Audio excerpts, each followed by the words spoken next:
What is going on, guys? It is XLT here, bringing you another video on my channel. And now, it's a pretty hot news just dropped in the NFL today. About an hour and a half ago, or an hour or so ago, for me recording this video, the Kansas City Chiefs, my hometown team, my favorite team in the NFL, have agreed to trade Captain Checkdown Alex Smith to the Washington Redskins for a third-round pick and a player who is perceived to be Kendall Fuller. But there's some Twitter drama that has gone on about Kendall Fuller being in the dark about being traded. He made a tweet that was like, yeah, I don't even know if that's me that's being traded, so I don't really know what's going on here. He was going to be my ideal choice for who I wanted coming over from the Washington Redskins. I think he's one of the best young cornerbacks in the NFL. He's better than his brother Kyle, who plays for the Bears, but I think he's a really, really good young player, and I think that he would fit in great on the Kansas City Chiefs defense. Enough of the stuttering. Let's get into reviewing the trade and stuff like that. Let's look at the Kansas City Chiefs side of this trade first. Obviously, they're giving up Alex Smith, and this trade symbolizes the start of the Patrick Mahomes era in Kansas City, and I myself personally cannot be happier. Local Twitter is absolutely losing their minds right now, saying, oh my gosh, I can't believe we traded Alex, like, why, no, and it's mostly like just people who don't really know football all that well. Some of my friends, not to take shots at them, but, you know, some people don't really understand. They just like players, and they don't really understand, like, the dynamics of football and stuff. Anyway, people saw this coming from the time we drafted Patty Mahomes last year around this time, obviously. I think the draft's in April or May. I don't really remember the month, but, you know, it'll get there.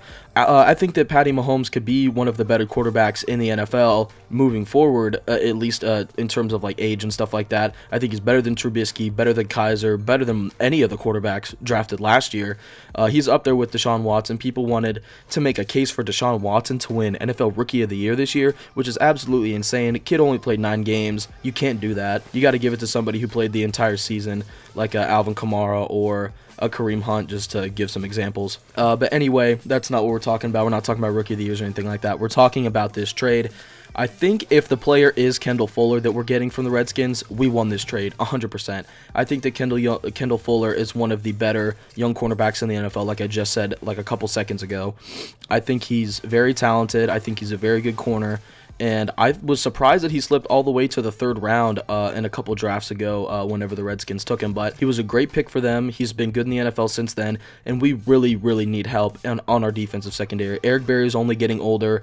Marcus Peters is a top 10 corner in the NFL, I'd like to say. He gets burnt sometimes. He's a hit-or-miss type guy, but he will make those home run plays for you. He will get picks. He will make moves with the ball after that. He does have a little bit of a temper issue, but he's starting to get into that age where, you know, you got to respect me and you got to respect how I play the game. And if you're going to call penalties on me every time I touch a wide receiver or every time something happens, I'm going to get mad. And so he's kind of getting into that superstar stage, but he's got to learn how to handle his head and stuff like that. But if we put Kendall Fuller on the other side of him and we get a guy like a Steven Nelson or a Terrence Mitchell to develop and play into that nickel role, or if we draft a guy this year like a Dante Jackson or something like that from LSU, then I think that our cornerback system, but our cornerback group can be very formidable and probably one of the better ones in the NFL if we get Kendall Fuller. And now let's look at the Washington Redskins side of this. I think that this is kind of a big, you know, a whiff. I'm just going to say it. I think it's a big whiff for the Redskins. If they do give up Kendall Fuller, which it's what it's looked like from sources and stuff like that, sometimes people say, yes, we will trade you this player, and then don't tell that player that they will be traded. It's happened before. You know, if it's actually Kendall Fuller, I think that the Washington Redskins take a huge L on this trade. Alex Smith is an aging quarterback. Let's just be real with it. He's going to be 34 by the time the next season starts, and they just gave him a contract that is a 4-year, $94 million contract with $71 million guaranteed. That locks him in until he is in his 40s, because I don't think that there was a player or team option to get out of that before the 4 years was up. I didn't really read too much on the contract. I just saw the year or the length and the amount. But they couldn't offer that contract to Kirk Cousins, say. You know, they had to trade it to a quarterback who's 5 years older and, you know, aging. And I mean, he had the year of his career last year, but that doesn't really symbolize that he's a great quarterback. Kirk Cousins was a young guy. he had great potential. I thought that he was one of I wouldn't say that he's elite, but he's better than guys like, in my opinion, he's better than guys like Cam Newton. He's in the top half of the league in terms of quarterback skill and stuff like that. But you know, what did the Redskins do with this? They have Alex Smith, they have an older quarterback. Do they still draft a quarterback in the first round? I recently released a mock draft where I had them taking Derwin James in the first round, and I've recently, since this trade has happened, and in the last couple weeks, I've been tweaking it, just moving players around, looking at players, evaluating them, seeing where I think they would go and stuff like that. And I think that they could take a quarterback now that they have Alex Smith, who's an older quarterback and can coach the younger quarterback and stuff like that. If they decide to take a guy like, you know, Baker Mayfield or Mason Rudolph or something like that. I'm not going to tell you who I have projected for the Redskins to take, because I'll let you guys figure that out in the video when I decide to drop my mock draft 3.0. But anyway, I think that the Redskins took a huge L on this. I don't think that they played this the best way that they could have, but, you know, that's just how they decided to do it. Their GM has been notorious for not knowing a lick about football or anything like that. He's just kind of a numbers guy, kind of a money grabber type dude, but that's just the direction that they chose to go with their management, and it's kind of turned around to bite them. They let a lot of guys go last year. They let they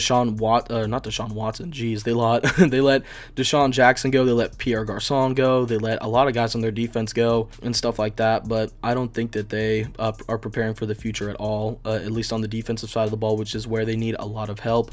Now, this leaves a big question about free agency, as Kirk Cousins is probably the highest profile free agent in this year's class. Where does he go?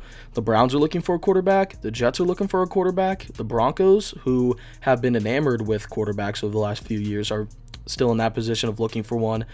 They haven't found a guy to replace Peyton Manning, as people thought that Trevor Siemian was the second coming of him, as their foreheads are eerily similar. But if we're just looking at that, I think that Kirk Cousins' best landing place, the ideal landing place, is probably Denver.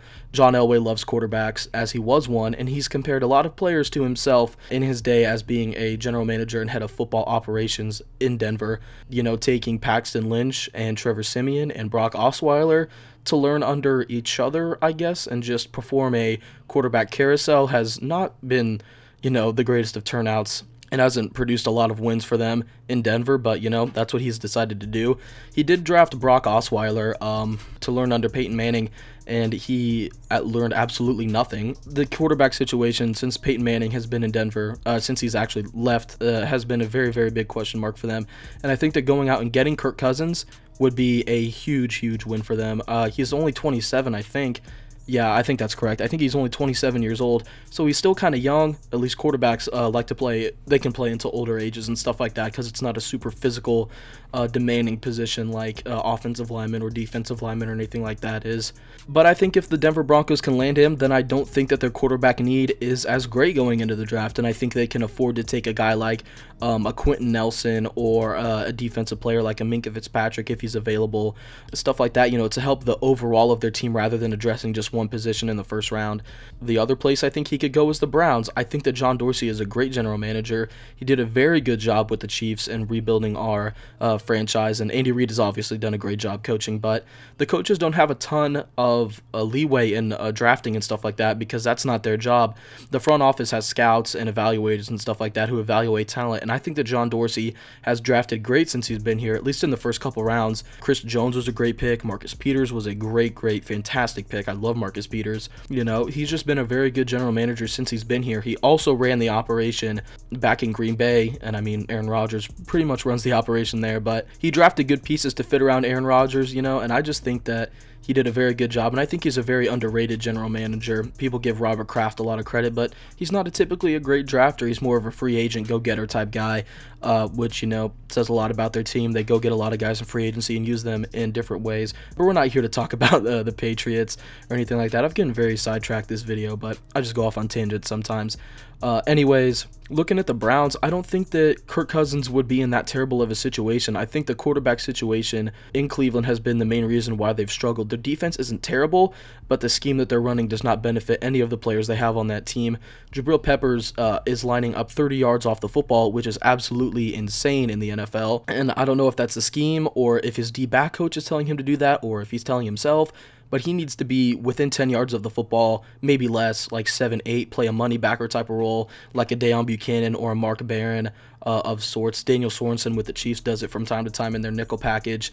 But if he can do that, I think he'll be way more effective than what he was this year, because I'm a big Michigan fan. I was really high on Jabril Peppers, but he did not turn out to be near the player that I thought that he was going to be, because I don't think they used him in the correct situation. Their defensive line is very, very good. They've got guys like Myles Garrett, who had a very good season despite contrary media and analysis belief. I thought he had a very, very good season. You've got guys like Danny Shelton, who's one of the best true nose tackles in the NFL. Larry Ogunjobi from Charlotte, of all places, who's getting better and better every year since he's been since he's come out of Charlotte. Jeez, I don't know why that was so hard for me to say. But they've also got guys like Carl Nassib, who's a situational pass rusher. Who's that other guy from Oklahoma State? Emmanuel Ogbah, he's pretty good. There's another guy on their team that's pretty good that I can't remember his name right now. It'll come to me later probably. But their defensive line is very good. I think their wideouts could be better. I think they're going to target some guys in free agency. I think they want to bring Terrell Pryor back. That's just a kind of a feeling I have. He was not good in Washington, and I don't think that he will continue to be any good in Washington. So if the Browns can get a pretty decent wide receiver that had success with them before he left, I think that that would be good for them, and they'll especially be a good free agent attractor for all talent if they get a guy like Kirk Cousins, or not a guy like, if they get Kirk Cousins in free agency. I feel like he will act as a magnet where other free agent targets will come in and, you know, want to try and put together a winning season, because I don't think they're that far from putting together a team that can contend. Their defense is where they have started, and I think it's where they should continue. They're going to have to address offensive line in the future. Joel Bitonio is a very, very good guard. I think J.C. Treader is their center right now. I'm not entirely sure, but I think he is. He's a decent young player. I don't know who their right guard is. Their left tackle, obviously Joe Thomas, first ballot Hall of Famer whenever he gets the chance, whenever he retires. But I think that they just have a lot to build around, especially on the defensive side of the ball. And I think that if Kirk Cousins goes there, that he will turn that team from 0-16 probably into a 5-6 win team, where I just think he has more talent than a lot of people give him credit for. So yeah, that's going to wrap up the video, guys. I think the Kansas City Chiefs win this trade. I think that the Washington Redskins lose this trade.